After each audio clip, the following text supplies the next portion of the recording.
Welcome friends to another channel video. Today we look at the Eldar, an ancient star-spanning race who fell under their own decadence and in the process created something in the under-psyche of the universe which leads to their downfall.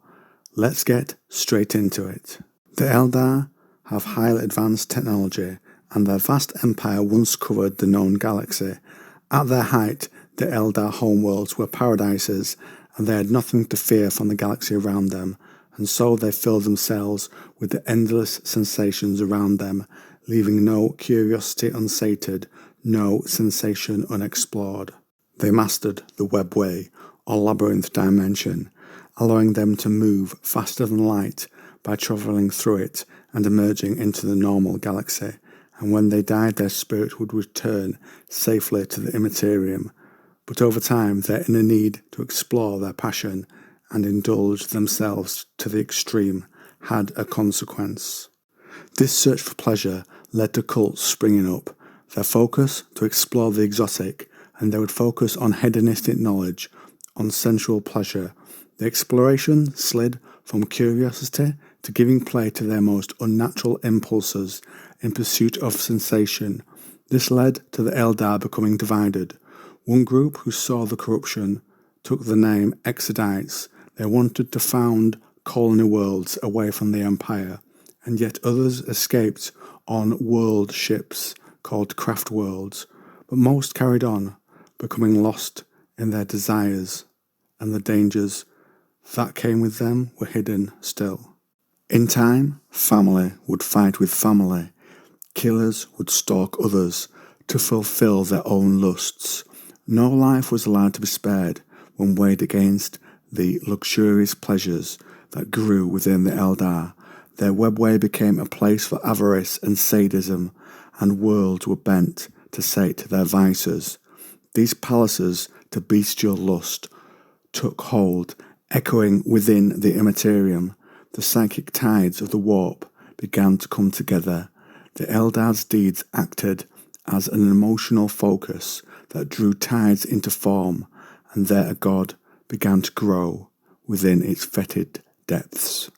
Fed by them, these emotions took on a consciousness, an entity, a vile shadow of them and what they had fallen into. In the real, the Eldar continued their pursuits, feasting on the corpses of their dead, and the inner enemy they had stirred began to wake, and then they noticed, but it was too late. So, from the drippings of their excess was brought into life the chaos god Slaanesh, or she who thirsts. When it woke, they felt its claws in their souls. Its birth pangs created a psychic explosion. Billions of Eldar screamed at the sensation and fell dead. From that point, when an Eldar died, their soul would be dragged into the warp, where they would face the endless and hideous torments of Slaanesh. The aeon-long empire of the Eldar was no more. Chaos, the Eye of Terror, instead filled its place. Slaanesh consumed the souls of those who had stayed and indulged, so the Eye of Terror was made. Demon princes now ruled over what would have been Eldar paradises, turning them into nightmares. Only those furthest from this birth survived. Those who lived on craft worlds clung to the last vestiges of their dying culture like a candle in the darkness of space. But they did preserve much of the art and architecture, songs, dance and myths. From these vessels, the size of an Earth continent, they moved through the galaxy, trying to stay ahead of their enemies. One way they do this as spirit stones. When they die, the Eldar's soul goes into the gem. Once retrieved, it's placed within the Wraithbone core, safely away from Slaanesh.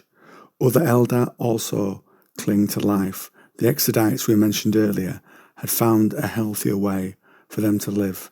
The harsh places they chose kept their focus on the self-discipline and allowed them to step away from the forms of indulgence their ancestors had fallen into.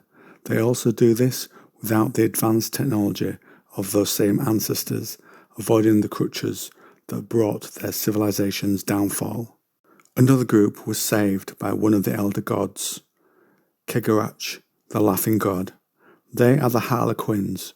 Welcomed by other surviving communities, they perform dramas and dances to keep the history of the Eldar alive. A final branch of these people live also, hidden within the cities within the webway. The old ones, those who made the webways, had put protection in there that allowed the Eldar to survive, and there the Eldar continue the lifestyle that led to the fall of so many others, and those souls Slaanesh will claim in the end. Woken from their self-made nightmare, these fallen factions try to survive the schemes of an eldritch god, live within a galaxy teeming with enemies, the Tyranids, the Tau, the Necrons, and contend with the rise of a new foe, humanity, who they see in many things that led to their own downfall, ripening humanity in the Eldar eyes for the corruption of a dark god. Now, friends, I turn this over to you.